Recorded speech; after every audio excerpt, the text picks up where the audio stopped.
Alors, pour cette interview, il y a un cadre qui est prévu, mais on va sans doute sortir de ce cadre. En fait, déjà, je vais... Ouais.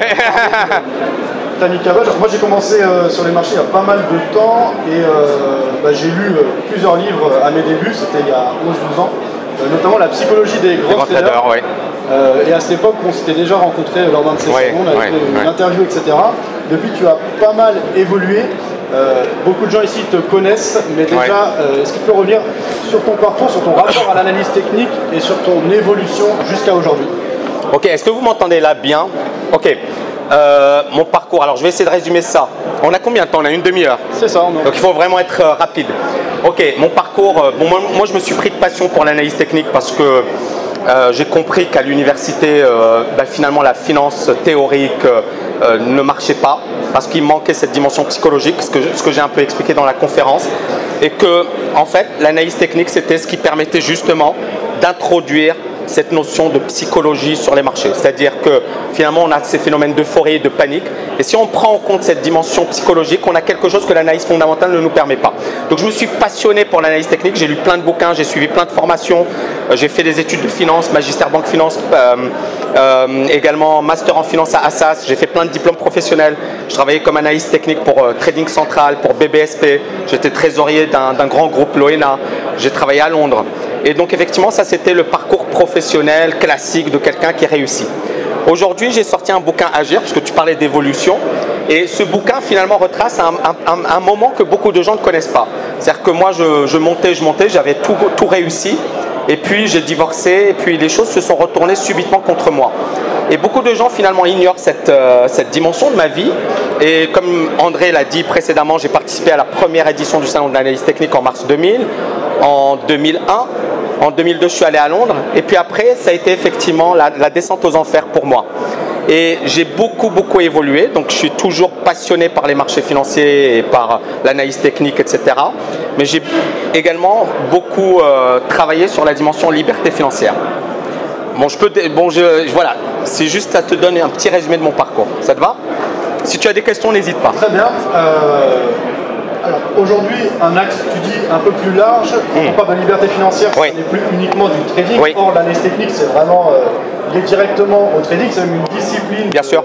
Au sein du trading. Dans ton livre, est-ce qu'il est toujours question de trading ou est-ce que c'est vraiment une vision plus complète de l'investissement au sens large? Ça peut être tout type d'investissement ou est-ce que tu es toujours quand même focus sur l'analyse technique? Parce que à l'époque, notamment, je me rappelle de conférences complètes que tu faisais à propos du RSI. Bien sûr. Tu étais vraiment très pointu sur certains indicateurs. Est-ce que c'est toujours le cas ou est-ce que tu as élargi ta Alors, moi je pense que le trading, c'est ma conviction. Le trading, c'est un métier. C'est-à-dire que le trading, effectivement, tu dois échanger ton temps contre de l'argent. Ça te demande des qualités sur un plan psychologique, sur le plan de la concentration, sur le plan des capitaux, sur le plan également des opportunités. Il y aura des années qui seront bonnes, il y aura des années qui seront moins bonnes. Et donc le trading, en fait, il faut le considérer comme un métier. Il y a beaucoup de gens qui veulent réussir en trading qui ne réussiront jamais. Et moi, pourquoi finalement j'ai développé, j'ai élargi à la liberté financière? C'est parce que moi, mon but, au départ, c'était vraiment d'aider les gens à finalement acquérir cette liberté financière ou cette réussite financière. D'accord, le trading, tout le monde fait du trading pour ça. Mais il y a beaucoup de gens qui ne réussiront pas. Et c'est là où je me suis dit, mais finalement, pourquoi les gens ont ces blocages? Et là, je suis revenu sur mon parcours. C'est-à-dire les moments où moi, dans ma carrière, j'ai réussi. Puis quand j'ai eu mon divorce et finalement j'ai tout perdu et je me suis retrouvé dans une situation très difficile. Et j'ai fait un retour en arrière. Qu'est-ce qui m'a permis de rebondir, de réussir? Et est-ce que finalement le trading en lui-même suffit pour réussir? Et dans ce bouquin, je parle de trading, mais pas seulement. Je parle d'investissement boursier à long terme, où là, tu n'as pas besoin d'avoir des compétences. Tu peux, ces thématiques sur les indicateurs techniques, sur les tendances, sur la psychologie, tu la retrouves dans la bourse, mais on est plus sur un temps long. C'est-à-dire c'est plus un métier. C'est quelque chose que tu fais de manière passive. Tu y consacres 5 minutes par mois et basta. Tu n'es pas dans une optique trading où là, ça te bouffe du temps, où là, tu dois être concentré. Et donc, en fait, j'ai réfléchi à quelque chose de plus large. C'est-à-dire, qu'est-ce qui fait qu'une personne va réussir sur un plan financier, mais également dans sa vie? D'accord? Et là, le trading ne suffit plus. Parce qu'il y a beaucoup de gens qui vont être déçus, qui vont consacrer 5 ans, 10 ans, 15 ans, 20 ans de leur vie, qui à la fin vont se dire, c'est pas pour moi. Et là, je me suis dit, mais qu'est-ce que je peux faire pour vraiment aider? C'était vraiment mon raisonnement. Et là, je me suis dit, mais en fait, la liberté financière, tu n'as pas besoin d'être un génie du trading. Tu n'as pas besoin d'avoir des connaissances hyper poussées, tu dois juste appliquer certains principes parce que la bourse, sur 2 siècles, ça monte de 10%. Pour beaucoup de gens, c'est rien. Mais en fait, si tu capitalises et tu le fais régulièrement, tu peux en 10 ans avoir un gros capital. Et ça, beaucoup de gens l'ignorent. L'immobilier, tu n'as pas également besoin d'avoir des compétences extrêmement pointues. Et donc, tu peux finalement travailler sur des thématiques lourdes comme le trading, comme le business, où là, tu travailles, tu dois avoir un certain talent, tu dois effectivement consacrer du temps. Et ça, tu dois ensuite l'utiliser pour finalement acquérir ta liberté financière. Parce qu'il ne faut pas oublier un truc. Alors désolé d'être un petit peu long, mais c'est important pour préciser. Tu peux avoir des sportifs de haut niveau, des joueurs de la NBA, 70%, 2 ans après leur retraite, sont ruinés. Alors qu'ils ont gagné des millions. Pourquoi? Parce qu'ils n'ont pas su investir leur argent. Il y a des traders qui à un certain moment pètent un câble parce qu'ils ne sont pas bien, etc. Ils perdent tout leur argent. Et donc en fait, je me suis rendu compte que ce n'était pas une protection. Et moi-même, j'avais une carrière, j'avais réussi, mais à un certain moment, j'ai tout perdu. Pourquoi? Parce que je n'avais pas cette optique liberté financière. Donc la liberté financière, c'est d'abord se protéger. Trading en fait partie, donc il est dans le bouquin, mais c'est plus la seule dimension. Voilà. Et on est vraiment dans... En fait, c'est un parcours au choix. Et il faut déterminer une stratégie qui colle à ton profil, à mon profil, parce qu'on est tous différents, on a tous des ambitions différentes, on a tous des envies différentes. Voilà. J'ai répondu à ta question? Tout à fait. Super. À gauche, on voit un autre livre, Devenez expert en trading. L'art du trading. Oui. Pardon, l'art du trading. Je le vois de derrière, marqué Devenez expert en trading. Tu as écrit plusieurs livres spécifiques au trading. Oui. L'art du trading en fait partie. Oui. Vous citez la psychologie des grands traders et il y en a peut-être d'autres. Ceux-ci sont-ils toujours d'actualité, sans doute beaucoup plus spécifiques que Agir, si j'ai bien compris, qui est plus sur la liberté financière personnel, qui va aider quelqu'un à se développer, mais peut-être moins axé vraiment trading. Dans cela, par contre, on aura du contenu uniquement trading, analyse technique. Oui. Alors, pour répondre à ta question, c'est super intéressant. C'est ce que j'ai dit dans la conférence d'aujourd'hui, que vous avez vu. Hein? Qui a vu la conférence? Bon, dans la conférence d'aujourd'hui, justement, on est revenu sur cette question. Est-ce que finalement, ce que j'ai utilisé et ce qui m'a permis d'avoir des résultats ou ce qui m'a permis finalement de faire de belles choses il y a 20 ans, marche encore aujourd'hui? Parce que dans ce bouquin, finalement, je parle de choses que j'ai développées il y a 20 ans quasiment. Et en fait, la réponse est oui. Alors bien évidemment, je peux te faire la version longue, mais ça prend beaucoup de temps. La version courte, c'est quoi? C'est que j'ai repris la phrase de Jesse Livermore. Wall Street ne change jamais. Les poches changent, les gens changent, les actions changent, mais Wall Street ne change jamais parce que la nature humaine est toujours la même. En fait, beaucoup de gens pensent qu'il y a un dernier indicateur qui va changer leur vie, ou il y a une nouvelle approche. C'est faux. C'est-à-dire que la nature humaine, elle est toujours la même. On l'a vu sur le Bitcoin, on a vu la folie à la hausse, on a vu la folie quand ça s'est crashé. On le voit sur les indices, durant la crise des subprimes, durant les valeurs technologiques. Et à chaque fois, c'est un éternel recommencement. Donc ce bouquin comprend et contient des principes qui, pour moi, sont intemporels. C'est un peu comme Jesse Livermore, son bouquin « La mémoire d'un spéculateur » que tu as lu, je suppose. Je ne vais pas mentir, non, je ne l'ai pas lu. Ok, il faut tort, mais je sais que Livermore il est magnifique. Il est magnifique.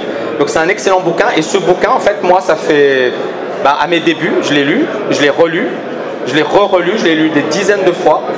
Et ce bouquin, il a été écrit il y a plus d'un siècle et c'est toujours d'actualité. Ce qu'il a dit, ce qu'il a écrit il y a plus d'un siècle, c'est toujours d'actualité. Donc moi, je ne vais pas dire que, tu vois, il y a probablement eu des changements au niveau des marchés, les robots et compagnie. Mais les robots, ce n'est pas eux qui font les gros mouvements. C'est toujours des mouvements de foule. Sur le Bitcoin, ce sont des individus qui ont poussé le marché, qui étaient complètement fous à un certain moment.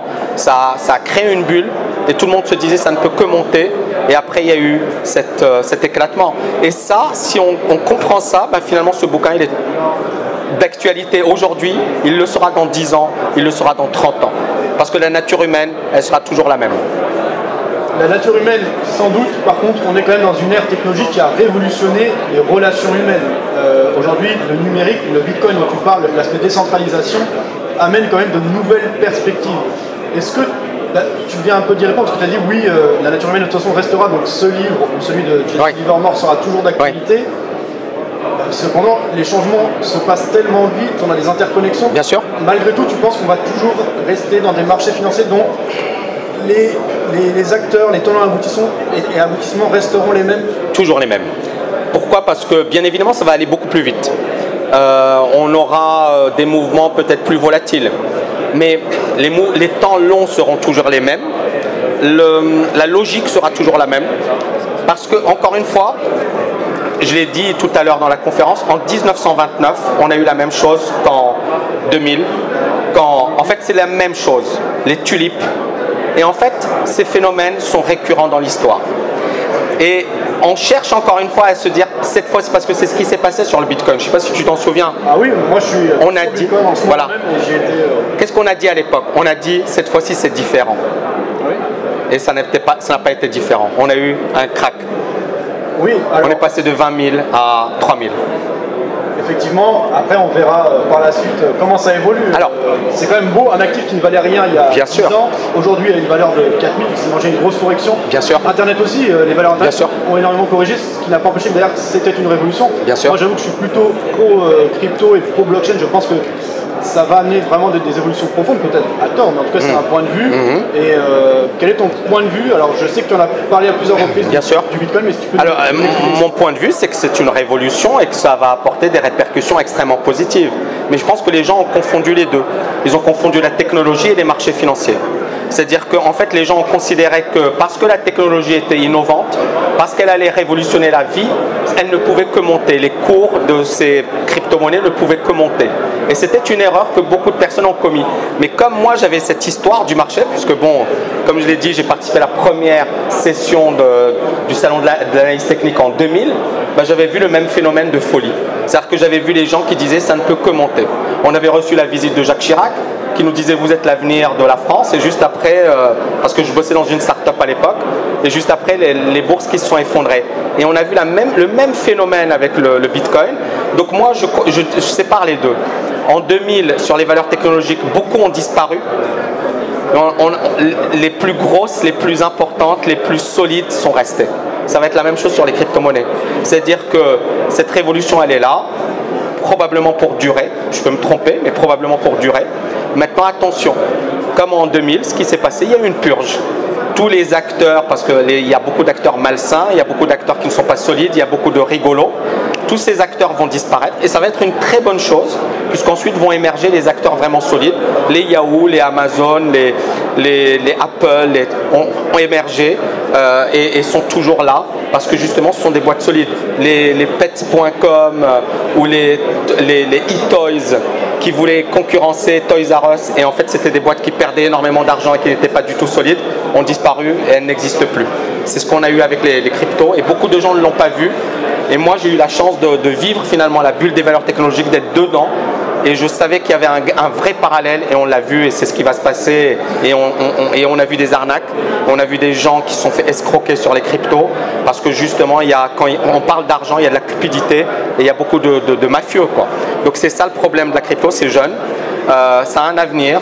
Maintenant, encore une fois, avec les excès que ça a, mais qu'on a déjà eu dans le passé et qu'on aura également à l'avenir. Ok, c'est un point de vue complet. Merci Tammy. Concernant les marchés actions, notamment américains, en plus je crois que tu traites beaucoup les actions américaines. Fin d'année dernière, on avait un climat anxiogène. Début d'année, on a donc la Banque centrale qui a finalement cédé à Donald Trump. On repart de plus belle avec un premier trimestre incroyable. Quelle est ta vision du contexte actuel? Va-t-on aller chercher de nouveaux plus hauts ou c'est risqué ce climat d'euphorie? Écoute, moi le vrai problème qui se pose aujourd'hui, c'est que c'est depuis 10 ans qu'on nous dit il y a une euphorie, ça peut pas tenir, c'est incroyable ce qui se passe.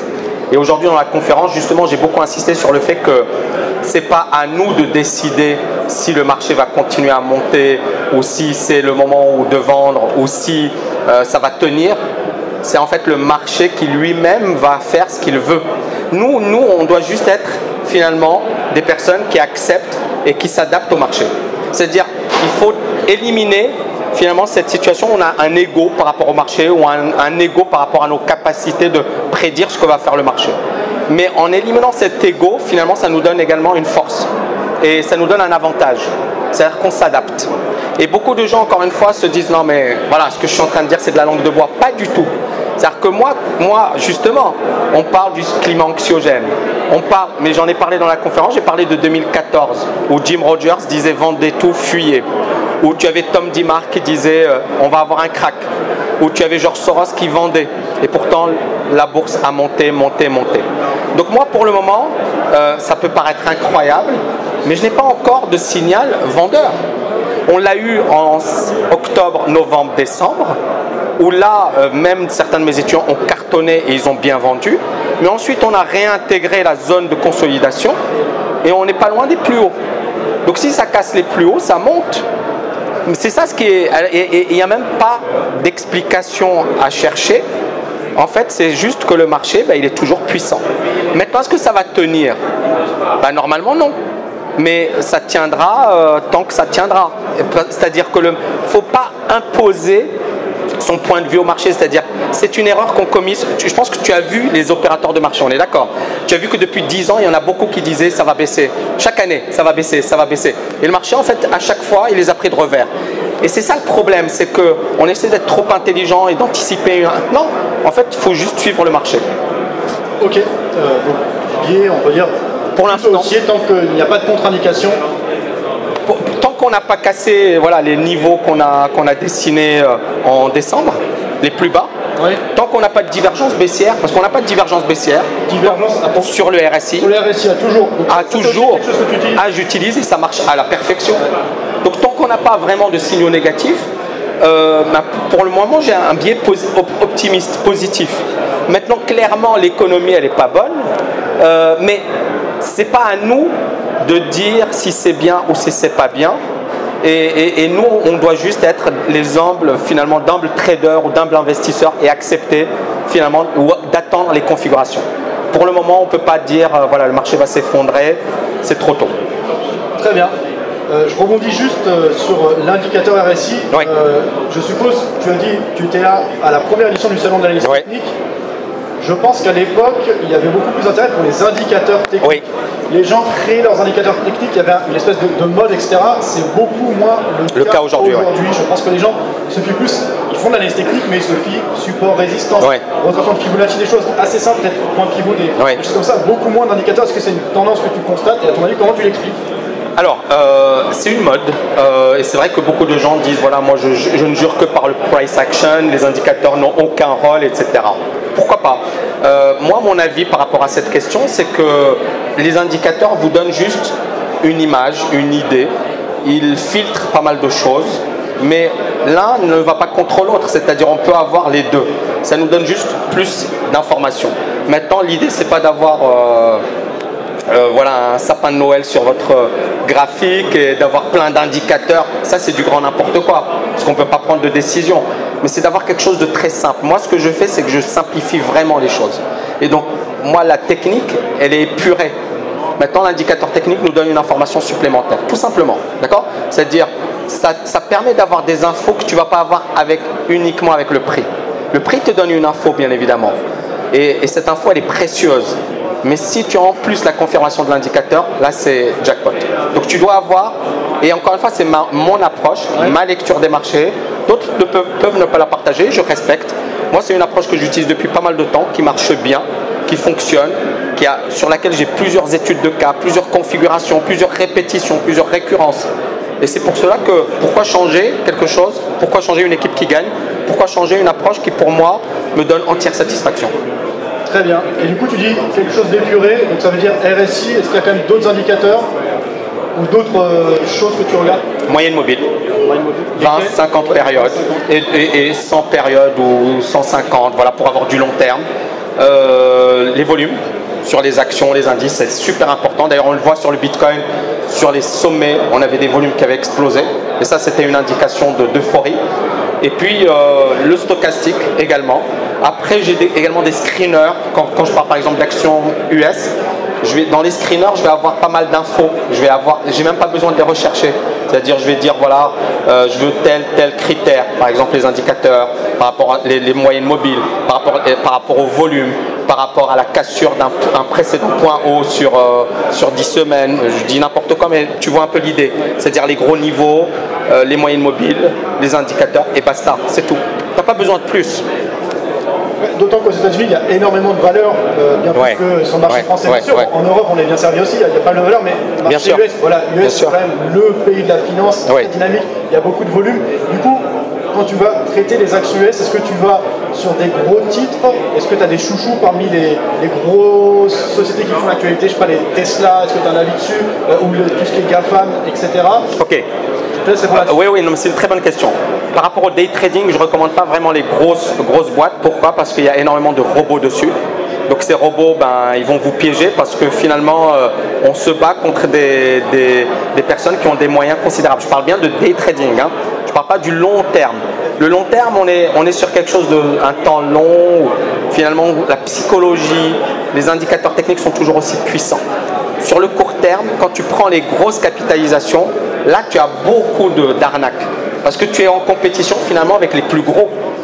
Et donc tu dois aller sur des titres beaucoup plus petits, des valeurs, des capitalisations plus faibles, mais sur lesquels il y a quand même suffisamment de volume, sur lesquels il y a une news, sur lesquels il y a de la volatilité. En fait, tu prends des critères qui font que cette action va bouger.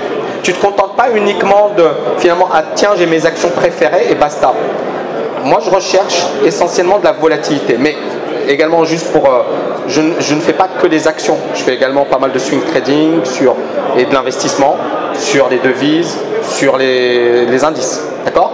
Mais en day trading, j'aime les marchés américains parce que pour moi, c'est vraiment instantané, c'est-à-dire c'est une demi-heure, une heure et basta. Et comme j'ai un emploi du temps très chargé, pour moi, ça me permet effectivement d'être focus. Donc c'est pour ça que j'adore les marchés américains parce qu'il y a une variété. Maintenant, j'ai des critères. Et les critères, c'est éviter les grosses capilles, les volumes, les news. Je veux des volumes plus importants que la moyenne. Pourquoi? Parce que c'est là où il y a du mouvement, c'est là où il y a de la volatilité et c'est là où il y a des opportunités. J'évite les marchés qui font du surplace. Par contre, tu auras des gens qui font du scalping qui, eux, vont préférer des marchés qui font du surplace. Mais c'est une autre technique, c'est une autre approche. D'accord? Chaque discipline a ses spécificités et ses critères pour se positionner. D'accord? Très bien. Voilà. Tu as parlé d'un moment difficile dans ta carrière, c'était aussi un moment difficile personnel, bon, les deux sont liés. Il y a eu aussi des beaux moments. Est-ce que tu as des belles anecdotes sur les marchés à nous raconter, des souvenirs où tu as eu une performance exceptionnelle ou un truc qui s'est particulièrement bien? Alors, j'ai une anecdote qui est pour moi est magnifique. Et parce qu'elle est magnifique, parce que finalement c'est un peu les principes que j'essaie de vous enseigner, c'est l'importance d'être indépendant. Donc je suis trésorier d'un grand groupe, je pense que mes étudiants la connaissent, mais je vais la raconter parce je pense que ça va être intéressant. Je suis trésorier et à un certain moment on a George Soros qui dit le dollar va se casser la figure. On a Patrick Artus, qui est un grand économiste français, qui dit le dollar va se casser la figure. On a beaucoup d'opérateurs de marché qui disent le dollar va se casser la figure. Moi, je me regarde mes graphiques et je dis mais pourquoi ils disent ça? Le dollar va monter. Trésorier, ça veut dire que je prends des opérations de couverture. Je vais, par exemple, ils vont vendre de l'or et je vais, par exemple, vendre du dollar à terme. D'accord? Et donc, à ce moment-là bien précis, on a toutes les personnes imminentes, connues, reconnues. On est en 99, hein, donc c'était le début de ma carrière, qui disent le dollar va baisser. Et là, moi, je dis non, le dollar va monter avec des critères techniques. Le dollar explose, mais en fait, ce qui est intéressant, alors là, je peux en parler parce que c'est qu'à l'époque, le directeur général d'une filiale pour laquelle qui appartenait à mon groupe, le directeur général, le gars il était plus âgé que moi, costaud, c'était un baron, chauffeur, grosse bagnole, et c'était impressionnant. Et ce gars-là, il vient et dit il faut vendre le dollar. Et en fait, moi j'appelle les cambistes et les cambistes me donnent des mauvais cours. On est vendredi, d'accord? Et mauvais cours, et donc moi je dis, j'ai ma conviction, et je dis je ne vends pas. Donc je ne vends pas, et c'est le week-end, samedi, dimanche. Donc je reviens le lundi et il y a la DRH qui m'appelle, qui me dit Tammy, on veut te voir dans le bureau. Je me dis qu'est-ce qui se passe? Et en fait elle me dit voilà, on m'a dit que tu n'as pas pris cette transaction. Je lui dis oui, je n'ai pas pris cette transaction, mais entre temps le dollar avait explosé à la hausse et donc j'avais fait gagner beaucoup d'argent à ma boîte. Et je lui ai dit et tu sais que le dollar a explosé, que j'ai fait gagner beaucoup d'argent? Elle m'a dit ah bon? Je ne savais pas. Et en fait, c'est devenu quelque chose de... Voilà, il fallait le faire. Puis, et je finis avec cette histoire. Et puis, 1 ou 2 jours après, on me convoque à nouveau. Et là, je me retrouve avec ce directeur général en question, mais également le directeur général de la boîte et d'autres directeurs généraux. Et les gars, ils avaient tous 50 ans et 60 ans, et diplômés des meilleures écoles, etc. Et moi, je les voyais que dans les... Et je me dis, mais qu'est-ce que je fais là? Ils vont me virer. Il y a un truc. Et après, le président, il me dit, on vous emmène avec nous. Je dis, qu'est-ce qui se passe? Pourquoi? Et alors, je me retrouve avec eux dans un jet privé. Et en fait, ils voulaient me remercier pour ce que j'avais fait et parce que je leur avais fait faire une belle opération. Mais la morale de l'histoire, c'est que j'aurais pu être viré si j'avais fait une erreur. Parce que finalement, c'était très simple. J'étais infusible. Que bien évidemment, j'ai pris un risque. Mais en même temps, derrière, j'avais une conviction. Est-ce que je le referais aujourd'hui? Je ne sais pas. Mais peut-être que c'était finalement, pas l'inconscience, mais le fait de me dire, parce que bon, attention, ça va être filmé et repris, mais c'était le fait finalement d'avoir des convictions. Et j'avais les convictions et j'ai tenu mes convictions. Et quelques mois après, d'ailleurs, j'étais devant le directeur général cette fois-ci. Et là, il m'a demandé mon bilan et je lui ai montré, je lui ai dit, voilà George Soros ce qu'il a fait. Voilà ce que j'ai fait. Et il m'a dit, bravo, c'est bien. Alors avec, bon, sans sourire, mais genre, je suis le directeur général. Et c'était, encore une fois, c'est une atmosphère impressionnante. Mais je pense que c'était une anecdote intéressante. Voilà. Très bien. Des conseils. Merci. Merci. Quel type de conseil tu donnerais à quelqu'un qui débute en trading et en analyse technique? Et quel type de conseil tu donnerais à quelqu'un qui a déjà 5 ou 10 ans derrière lui en trading et en analyse technique, mais qui cherche à se perfectionner? Ok. Premièrement, il faut vraiment déterminer si c'est quelque chose qui est fait pour vous ou pas. C'est-à-dire, il y a beaucoup de gens, ouais, merci. Il y a beaucoup de gens qui perdent leur temps sur les marchés, qui restent 5 ans, 10 ans, 15 ans, qui n'ont aucun résultat. C'est-à-dire que dès le départ, il faut avoir une date butoir. Donc tu commences, tu te dis, voilà, dans 1 an, je veux avoir des résultats. Je veux progresser. Pour ça, il faut avoir effectivement un plan d'action. Il faut te dire, voilà, au bout d'1 mois, au bout de 2 mois, au bout de 3 mois, Mais il faut vraiment savoir si c'est fait pour toi ou pas. Sinon, ça ne sert à rien de perdre du temps. Ça, c'est la première chose. La deuxième chose, quand tu as le trading, ça a été ma passion. J'y ai consacré des années de ma vie. J'ai écrit des gros bouquins l'art du trading, c'est probablement l'un des bouquins qui s'est le mieux vendu dans le monde francophone. Ouais. On a un petit problème. Je vais le faire de vive voix. Voilà, je veux une date butoir. J'ai des objectifs. Je veux les atteindre. Si je ne les atteins pas, il ne faut pas s'éterniser. Il faut avoir une stratégie. C'est-à-dire, on est tous différents. Moi, je vais parler un peu de ce bouquin rapidement. Dans ce bouquin, j'ai développé un concept qui s'appelle le MBA. Tout d'abord, le mindset, changer son état d'esprit. Deuxièmement, avoir une stratégie. C'est-à-dire qu'on a plusieurs possibilités de devenir libre financièrement. L'immobilier, la bourse, le business, le trading, investir dans les startups, etc. Il faut vraiment déterminer ton véhicule, te focaliser dessus. Et puis bien évidemment, passer massivement à l'action. Une fois qu'on a déterminé ça, il faut passer massivement à l'action. Donc date butoir, plan, se former sérieusement. Parce que je pense que tu en reçois également énormément de mails de personnes qui me disent j'ai perdu 50 000 €, j'ai perdu 300 000 $, j'ai cru en des gens qui m'ont promis monts et merveilles. Tout à l'heure, j'ai quelqu'un qui m'a dit Tammy, j'ai investi de l'argent chez quelqu'un et j'ai perdu tout mon argent. Et ça fait du mal, mais prenez au sérieux. C'est votre liberté financière, c'est votre avenir. C'est-à-dire pour moi, c'est vraiment quelque chose de sérieux, il faut le prendre au sérieux. 5 ans, 10 ans, voilà, c'est cette notion de... Le trading, c'est un sport de haut niveau. Il faut vraiment avoir cet état d'esprit de compétiteur. Si tu ne grandis pas, tu meurs. D'accord? C'est comme le business, si tu ne te développes pas, si tu ne crois pas, tu meurs. Donc il faut vraiment effectivement chercher toujours les paliers supérieurs, les niveaux supérieurs, etc. Toujours chercher à s'améliorer, etc. Et puis le dernier point, c'est que le dernier conseil, c'est agir. C'est agir, c'est-à-dire, moi j'ai galéré, je suis passé par des moments difficiles, mais ce qui m'a permis finalement de m'en sortir, c'est que j'aurais pu continuer de galérer. Ce qui m'a permis de m'en sortir, c'est à un certain moment, j'ai cru, je me suis dit fonce, et quand je vois un peu en arrière, je me dis c'est incroyable, j'aurais pu avoir un autre parcours dans des banques, etc. Mais finalement, j'ai eu un parcours différent, atypique. Mais ce parcours, j'en suis fier et je me dis, bah, aujourd'hui, il y a plein de gens qui viennent du monde, de plein d'endroits, et c'est magnifique. On a une chaîne YouTube voilà, qui est géniale, avec des gens qui sont géniaux, et c'est ça le truc, agir. Il n'y a rien de mieux. Agir, ne vous posez pas de questions, arrêtez de douter. On va avoir des échecs, on va subir des moments difficiles. Mais si tu agis, si tu as une bonne stratégie, si tu crois en toi, tu peux réaliser des merveilles. Voilà, c'est ça ce que j'ai envie de vous dire. Ok ? Merci Tammy. Merci à toi. Merci. Yeah, bonne photo.